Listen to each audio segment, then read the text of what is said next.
ಪ್ರತಿ ಪ್ರಸ್ಥಾನ ಪದ್ಧತಿಯ 20ನೆಯ ಶ್ಲೋಕದಲ್ಲಿ, ಅಂದರೆ ಪಾದುಕಾ ಸಹಸ್ರದ 140ನೆಯ ಶ್ಲೋಕದಲ್ಲಿ, ಪಾದುಕೆ ಕರುವನ್ನ ನೆನೆದು ಬರುವ ಹಸುವಿನ ಹಾಗೆ ಕೋಸಲ ದೇಶಕ್ಕೆ ಹಿಂತಿರುಗಿ ಬಂತು ಅಂತಾರೆ ದೇಶಿಕರು.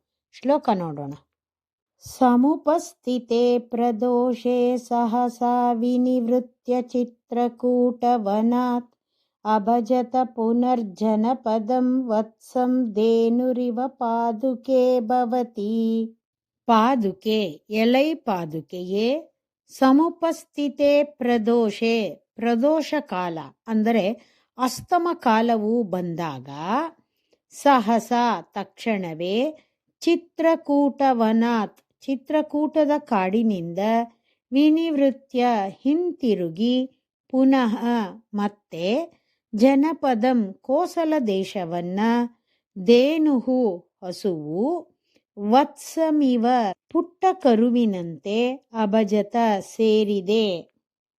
ಕಾಡಿಗೆ ಮೇಯೋದಕ್ಕೆ ಹೋದ ಹಸುವು ಸೂರ್ಯಾಸ್ತಮಾನವಾದರೆ ಕೊಟ್ಟಿಗೆಯಲ್ಲಿ ಇರುವ ಕರುವು ಹಸಿದುಕೊಂಡು ತನ್ನ ದಾರಿ ಕಾಯುತ್ತಿರುವುದು ಎಂಬುದನ್ನ ನೆನೆದು ಹಿಂತಿರುಗಿ ಬಂದು ಕರುವನ್ನ ಸೇರತ್ತೆ. ಕರುವಿನ ಕ್ಷೇಮವನ್ನ ಬಯಸಿ ಅದಕ್ಕೆ ಹಾಲುಣಿಸಿ ಕಾಪಾಡುತ್ತದೆ. ಹಾಗೆಯೇ ಪಾದುಕೆ ಕೋಸಲ ರಾಜ್ಯಕ್ಕೂ ಭರತನಿಗೂ ತೊಂದರೆಯುಂಟಾದಾಗ ಅವರನ್ನ ನೆನೆದು ಚಿತ್ರಕೂಟದಿಂದ ಹಿಂತಿರುಗಿ ಬಂದಳು ಅಂತಾರೆ ದೇಶಿಕರು. ಆಚಾರ್ಯರುಗಳಿಗೆ ಜೀವರುಗಳ ಬಗ್ಗೆ ಅತ್ಯಂತ ಕಾತರವಿರುತ್ತೆ.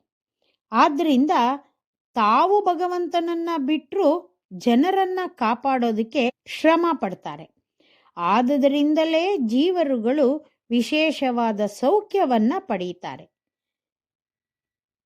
ಇತಿ ಶ್ರೀ ಕವಿತಾರ್ಕಿಕ ಸಿಂಹಸ್ಯ ಸರ್ವತಂತ್ರ ಸ್ವತಂತ್ರಸ್ಯ ಶ್ರೀಮದ್ವೆಂಕಟನಾಥಸ್ಯ ಶ್ರೀ ವೇದಾಂತಾಚಾರ್ಯಸ್ಯ ಕೃತಿಷು ಶ್ರೀರಂಗನಾಥ ಪಾದುಕಾ ಸಹಸ್ರೇ ಪ್ರತಿಪ್ರಸ್ಥಾನ ಪದ್ಧತಿ ಪಂಚಮೀ.